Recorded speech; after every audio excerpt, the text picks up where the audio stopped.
네, 여러분 안녕하십니까? 김상원입니다. 오늘은 거절에 상처받지 않는 법에 대해서 말씀을 드리겠습니다. 우리 주변에는 남들로부터 아주 작은 거절을 당하더라도 너무나 크게 상처를 느끼는 분들이 너무나도 많죠. 사실은 저도 마찬가지입니다. 저도 남들이 조금이라도 싫은 기색을 내보이면은 즉각 제가 하고 싶었던 말을 멈춰버립니다. 그리고 제 의견을 거둬들이고요. 그런데 과거와 달라진 점이 있다면 이런 점이죠. 과거에는 내가 상처를 받으면 그 상처를 덮어놔 버리는데 지금은 그걸 인정한다는 것이죠. 아, 내 마음속에서 두려움이 올라오는구나. 남한테 상처를 받을까봐 내가 두려워서 내가 말을 멈춰버리는구나. 이렇게 인정을 해주는 거예요. 이렇게 인정을 해주면은 아무 문제가 없습니다. 덮어버리는 것이 문제죠. 명상이라는 것도 사실은 모든 것을 인정해 준 겁니다. 내 마음속에서 부정적인 생각이 올라오면은 아, 내 마음속에서 부정적인 생각이 올라오는구나. 부정적인 감정이 올라오면은 아, 내 마음에서 부정적인 감정이 떠오르는구나. 이렇게 인정을 해주면은 나와 그 부정적인 생각, 부정적인 감정은 나와 한 덩어리가 되지 않고 나와 분리되죠. 그것을 내가 인정하지 않고 외면하고 억누르려 할 때만 나와 한 덩어리가 되어버리는 겁니다. 모든 것이 마찬가지입니다. 내 마음속에는 온갖 감정들, 온갖 생각들이 다 들어있습니다. 온갖 이미지도 다 들어있습니다. 심지어 살인자의 생각도 들어있습니다. 만일 제가 총을 들고 적국과 싸워야 하는 상황이 벌어지면 적군이 나타나면 저는 총을 쏘아서 살인을 하겠죠. 그래서 모든 사람의 마음속에는 모든 감정이 다 들어있다. 모든 이미지가 다 들어있다. 그것을 억누르는 것이 아니라 그것을 다 인정해 줄 때 내 마음의 시야가 무한하게 넓어진다. 관찰자의 마음, 더 쉽게 말하면 신의 마음이라는 것은 자신이 창조한 모든 것들을 다 있는 그대로 인정해주고 바라보는 것이죠. 이렇게 있는 그대로 인정해주고 바라보고 존중해줄 때 우리는 진정한 관찰자, 진정한 근원의 마음과 하나가 되는 것이죠. 이것은 좋다, 이것은 싫다, 이것은 옳다, 이것은 그러다. 저 사람은 잘생겼다, 저 사람은 못생겼다. 잘생긴 것은 받아들이고 못생긴 것은 싫다고 외면하고 옳은 것만 받아들이고 그런 것은 내치고 이런 게 아니고 모든 것을 있는 그대로 받아들이고 존중해주고 생긴 그대로 바라보는 것, 이것이 바로 관찰자의 마음입니다. 쉽게 설명해서 신은 자기가 창조한 모든 것들을 있는 그대로 인정해주고 받아들이고 이렇게 받아들이는 마음으로 바라보면은 다 마음속으로, 근원의 마음속으로 돌아오게 되는 것이죠. 네, 이야기가 조금 빗나갔습니다만은 먼저 독자분이 보내오신 그 이메일을 읽어보도록 하겠습니다. 저는 30대 중반의 직장인입니다. 얼마 전에 사장님의 초등학교 동창이라는 분이 새 과장님으로 오셨습니다. 아주 작은 회사라서 그동안 저 혼자 격리와 관리 업무를 맡아 하는데 업무를 전혀 모르는 과장님이 자꾸만 저한테 업무를 떠넘깁니다. 거절하면 관계가 틀어지고 상처를 받을까봐 거절도 못한 채 매일 밤늦게 퇴근합니다. 어떻게 하면 좋을까요? 네. 우리가 이 상대와 대화를 나눌 때는 두 가지 방법이 있습니다. 첫 번째는 상대의 겉모습을 보고 대화하는 방법. 두 번째는 상대의 상대의 마음속에서 어떤 생각이 떠다니고 있는가를 바라보면서 대화하는 방법. 이 두 가지가 있는데요. 첫 번째, 우리가 상대의 이 겉모습만 보고, 육안으로 상대의 겉모습만 보고 대화할 때는 나와 상대는 서로 분리되어 있다는 그 착각에 빠지게 됩니다. 왜냐하면 상대의 겉모습만 볼 때는 우리가 육안으로 보는 것이죠. 육안으로 볼 때는 몸과 나를 동일시하게 돼요. 나는 내 몸이 나다라고 생각하게 되고 상대는 상대의 몸이 나다라고 생각하게 되는 것이죠. 서로가 분리되어 있다는 착각에 빠집니다. 이렇게 되면은 이 마음속에서 일어나는 모든 생각, 마음속에서 일어나는 모든 감정도 나와 동시하게 돼요. 내 몸과. 왜냐하면 내 몸이 나의 전부다라고 착각하기 때문에 마음조차도 내 몸속에 들어있다. 그 마음속에서 일어나는 모든 생각, 모든 감정이 다 내 몸속에 들어있다. 몸이라는 작은 공간에 들어있다. 이렇게 착각을 하게 되죠. 그래서 상대의 겉모습을 보고 대화할 때는 감정이 일어납니다.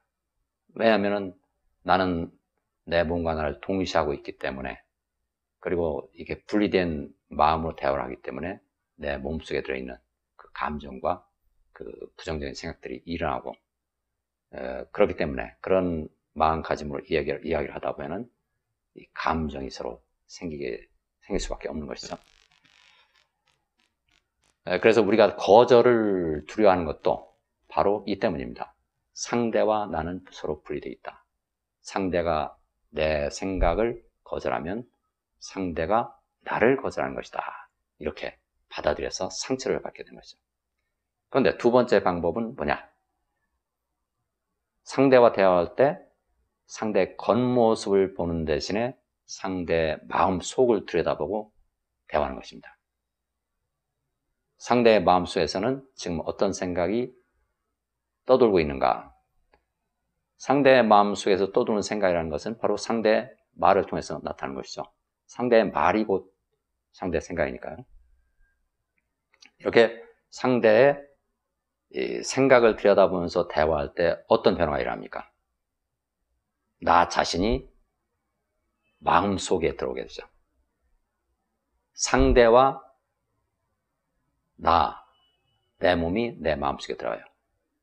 내가 상대의 겉모습을 보고 대화할 때는 몸과 나를 동시하지만 내가 상대의 속마음을 보고 상대의 마음 속의 생각을 본다라고 생각하며 대화할 때는 나와 마음을 동시하게 됩니다. 자동적으로. 그래서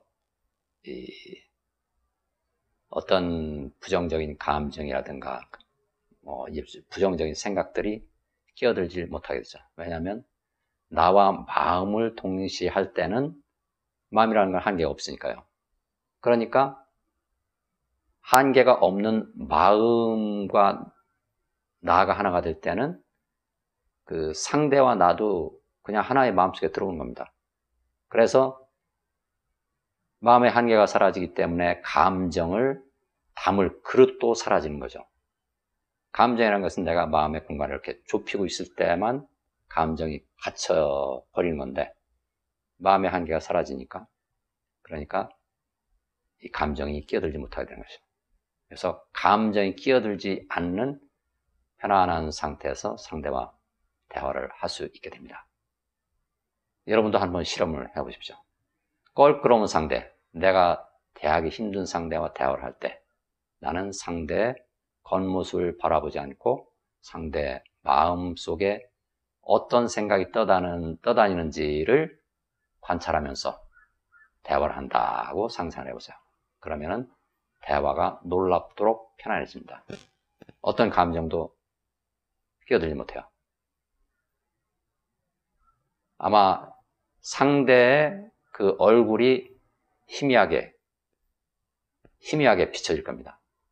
또렷하게 보이지 않고. 왜냐하면 내가 상대의 겉모습을 보는 것이 아니라 상대의 마음을 보기 때문에.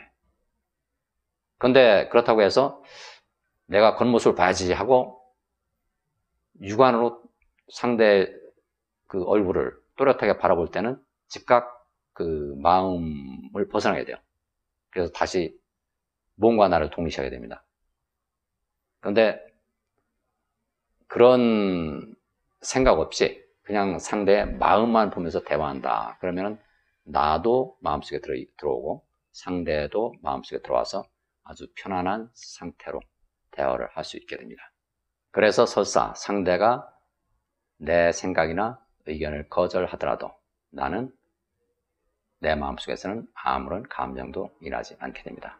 마찬가지 이치로 우리가 인생을 살아가는 방법은 두 가지가 있습니다. 첫째, 몸으로 살아가는 방법이 있고요. 두 번째로는 마음으로 살아가는 방법이 있습니다.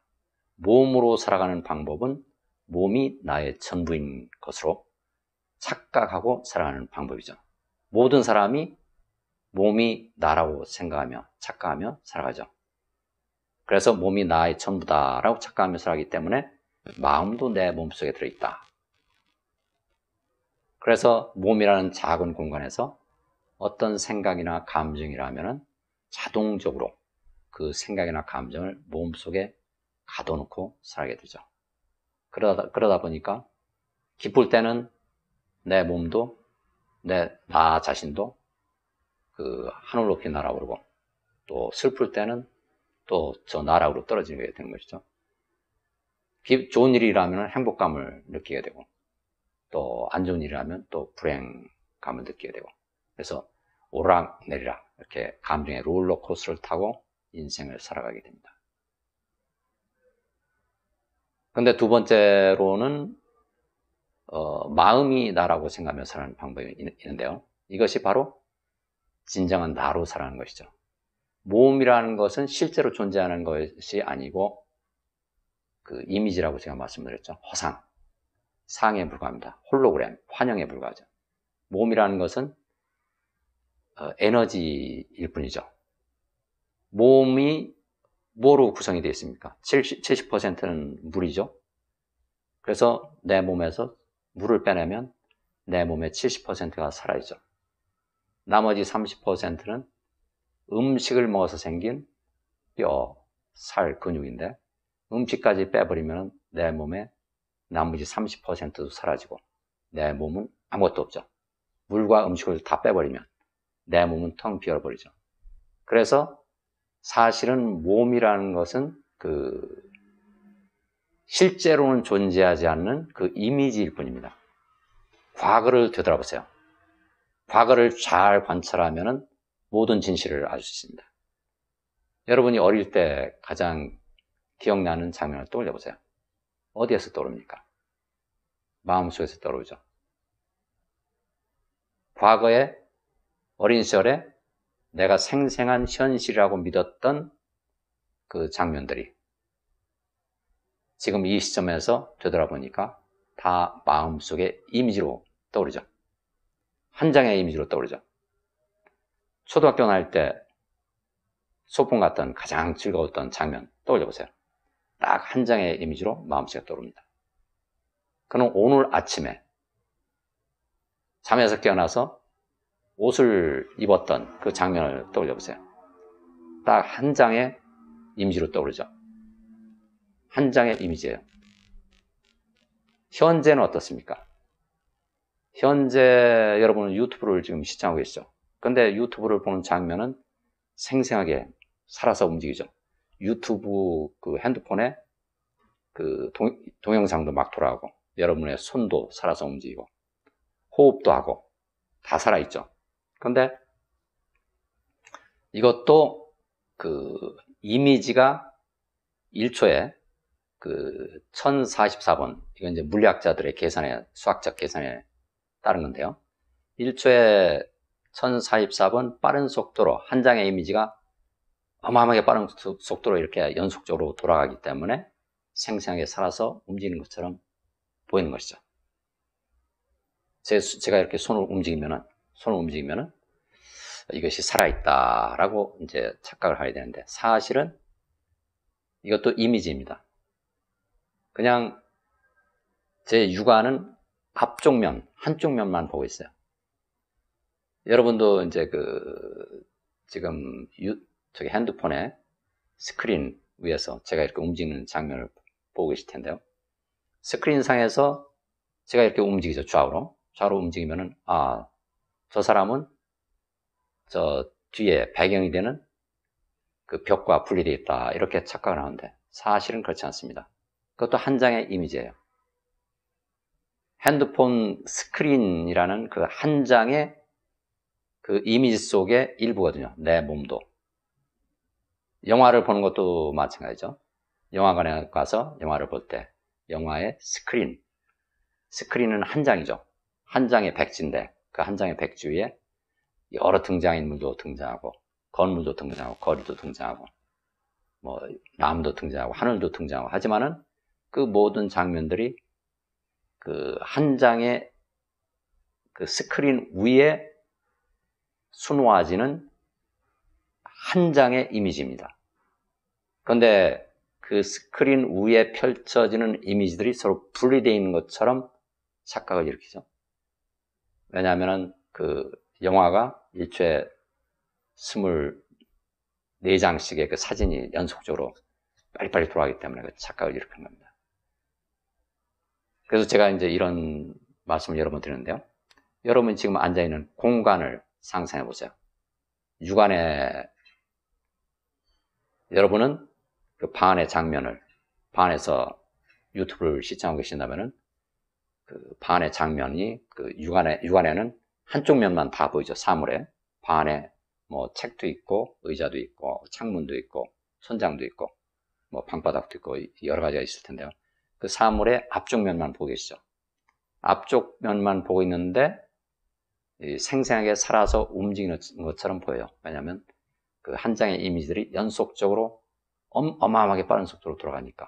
그런데 그 육안에 보이는 그 한 장의 이미지 밖으로는 뭐가 있겠습니까? 그 밖에는 뭐가 있을까요? 육안의 시야를 벗어난 그 지금 여기라는 공간 밖에는 뭐가 있을까요? 밖에는 텅 비어 있겠죠. 마음속에는 이 건물 밖에는 뭐가 있을 것이다 라고 상상을 하죠. 상상을 하기 때문에 상상 속에서 나타나는 그 이미지들이 내가 이 건물 밖으로 나가면은 다시 생생한 이미지로 이제 보일 텐데요. 그는 내가 마음속에서 그 상상했던 것이 이제 현실이라는 육안에 보이는 이미지로 펼쳐지는데 그것도 마찬가지로 그냥 이미지일 뿐입니다. 그 3차원 공간에서 펼쳐지는 모든 이미지들은 다 마음속에 들어있어요. 이 지금 여기라는 이 공간 자체가 이 공간 밖에는 그 무한한 그 공간이 펼쳐지고 그 무한한 공간이 바로 그 무한한 마음이죠. 즉 무한한 마음 속에서 펼쳐지는 그 영화, 무한한 마음 속에서 펼쳐지는 꿈이 바로 현실이다. 근데 이거는 제가 거듭해서 말씀을 드리는데요. 왜냐하면 이렇게 계속 되풀이하고 반복해서 되새겨야지만은 그 오랜 착각에서 깨어날 수 있습니다. 이 착각에서 깨어나야지만 그 근원적으로 고통에서 벗어나고 이 근원의 그 빛과 근원의 마음과 하나가 될 수 있죠. 이런 착각에서 깨어나야지만 그 생각이 그어놓은 한계에서 벗어나서 무한한 근원의 마음과 무한한 근원의 빛과 하나가 되는 거예요. 그때 비로소 우리가 인생 수업이 완성이 되는 겁니다. 그래서 제가 이렇게 반복적으로 말씀을 드리는 겁니다. 앞으로도 그럴 거고요. 그래서 이게 몇 년 아니라 수십 년이 걸리더라도 이 수업을 꾸준히 이 연습을 꾸준히 하셔야 그 종국적으로는 이 고통에서 벗어나서 이 무한한 마음과 근원의 마음으로 되돌아갈 수 있는 것이죠. 그것이 바로 우리가 태어난 목적이기도 합니다. 자, 제가 이거 무슨 말씀을 드리다가 무슨 말 하다가 이런 말을 하고 있는지 모르겠는데요. 인생을 사는 방법은 두 가지가 있다. 다시 본론으로 들어가세요. 몸이 나의 전부라고 착각하면서 살아가는 삶은 이 감정의 롤러코스터를 타기 마련이다. 두 번째로 마음이 나라고 생각하며 살아가는 삶은 거기에서 완전히 벗어난 삶이다. 마음이 나라고 믿고 살아가면 모든 것이 내 마음속에서 이러하는 꿈이다. 그리고 상대, 내가 두려워하는 상대도 사실은 내 마음속의 이미지에 불과하다. 다른 사람과 대화할 때 상대의 모습을 가만히 주의 있게 살펴보세요. 가만히 주의 있게 살펴보면 이미지가 계속 움직이고 있다는 사실을 발견할 수 있습니다. 여러분, 저를 지금 그 화면에서 보고 있죠? 제가 이렇게 움직이는 거, 이것도 이미지에 불과합니다. 연속적으로 이미지가 이렇게 움직이는 거예요. 그럼 실제, 진짜 나는 누구냐?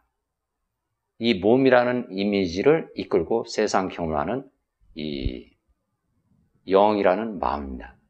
이 영이 각자의 영들의 이 몸이라는 이미지를 이끌고 세상 경험을 하는 거예요. 근데 이 영은 사실은 무한한 마음과 하나이다. 시야를 넓히기만 하면 무한한 마음과 하나가 되니까. 근원의 빛과 하나가 되니까. 그래서 우리가 시야를 좁혀서 몸이 나라고 착각하며 살 수도 있고, 시야를 무한히 넓혀서 무한한 마음과 하나가 된 상태에서 인생을 살아갈 수도 있습니다.